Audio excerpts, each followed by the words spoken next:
ലോകത്തിലെ തന്നെ ഏറ്റവും വലിയ ഒരു വാക്സ് മ്യൂസിയം ആണ് ലണ്ടനിലുള്ളത്. അപ്പോൾ അതിൻ്റെ ഉള്ളിലാണ് നമ്മളുള്ളത്. അപ്പോൾ നമുക്ക് കാണാം.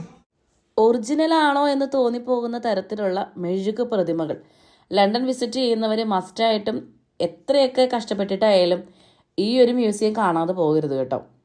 നമ്മൾ ജീവിതത്തിൽ ഒരിക്കലെങ്കിലും കാണണമെന്ന് ആഗ്രഹിച്ച പല വ്യക്തികളെയും നേരിട്ട് കാണാൻ പറ്റുന്ന ഒരു സന്തോഷം പോലെ തന്നെയായിരുന്നു എനിക്ക് ഈ ഒരു മ്യൂസിയം സന്ദർശിച്ചപ്പോൾ കിട്ടിയത്. ലോകത്തിലെ വലിയ വലിയ ഫേമസ് ആയിട്ടുള്ള എല്ലാ സെലിബ്രിറ്റികളെയും നേരിട്ട് കണ്ട ഒരു സന്തോഷം. നമ്മുടെ ഷാരൂഖ് ഖാനെയും അമിതാഭ് ബച്ചനെയും സച്ചിൻ തെണ്ടുൽക്കറെയൊക്കെ കൂടെ നിന്ന് ഫോട്ടോ എടുക്കാൻ കഴിയുക, ഹോളിവുഡ് മൂവീസിലെ പ്രശസ്തരുടെ കൂടെ നിന്ന് വീഡിയോസ് എടുക്കാൻ പറ്റുക, ഇതൊക്കെ ജീവിതത്തിലെ ഒരു സ്വപ്നങ്ങളാണെങ്കിൽ വാക്സ് മ്യൂസിയത്തിലൂടെ അതിൻ്റെ ഒരു ശതമാനം സാക്ഷാത്കാരം നടന്നു എന്ന് വേണം പറയാൻ. ശരിക്കും വണ്ടർഫുൾ എക്സ്പീരിയൻസ് ആയിരുന്നു.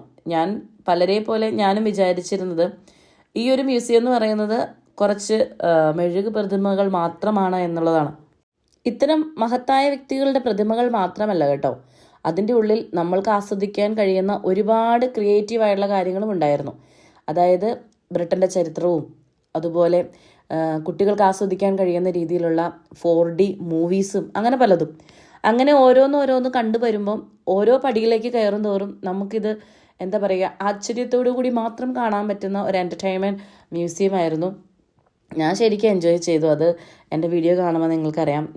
പിന്നെ നമ്മുടെ ഫാമിലി ആയിട്ടൊക്കെ പോകുമ്പോൾ കുട്ടികൾക്കായാലും ഇത്തരം ആൾക്കാരെയൊക്കെ എന്താ പറയുക, സെലിബ്രിറ്റികളൊക്കെ ആരൊക്കെയാണ്, എനിക്കിതിനകത്ത് പലരെയും അറിയില്ലായിരുന്നു. അവർ തന്നെ എനിക്ക് പറഞ്ഞു തന്നത്. പിന്നെ വളരെ സ്കെയറി ആയിട്ടുള്ള ഒരു സെക്ഷൻ ഉണ്ടായിരുന്നു. പണ്ടത്തെ കാലത്ത് ആൾക്കാർ മർഡർ നടത്തിയിരുന്നത് എങ്ങനെയായിരുന്നു, അതുപോലെ ആ കൊല കേസുകൾ കണ്ടുപിടിക്കപ്പെട്ടത് എങ്ങനെയായിരുന്നു, അത്തരം ജയിൽ പുള്ളികൾ കിടന്ന സ്ഥലവുമെല്ലാം.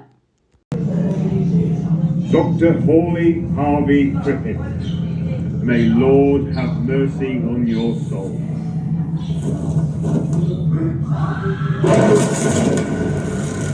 ഭയാനകമായ ഒരു അന്തരീക്ഷം ഇവിടെ സൃഷ്ടിക്കപ്പെട്ടു കേട്ടോ. കുട്ടികൾക്ക് മുതിർന്നവർക്ക് ഒരുപോലെ ആസ്വദിക്കാൻ കഴിയുന്ന 4D മൂവിയും പിന്നീട് ഒരു യാത്രയിലൂടെ ബ്രിട്ടൻ്റെ ചരിത്രം മുഴുവൻ കാണിച്ചു തരുന്ന വളരെ മനോഹരമായ കാഴ്ചകളും കണ്ട് അങ്ങനെ ഞങ്ങൾ അന്നത്തെ ദിവസം ഈ ഒരു മ്യൂസിയത്തിനോട് വിട പറയുമ്പോൾ ഒരുപാട് ഓർമ്മകളും സന്തോഷങ്ങളും മെമ്മറികളുമായിരുന്നു ഞങ്ങളുടെ മനസ്സിലുണ്ടായിരുന്നത് കേട്ടോ.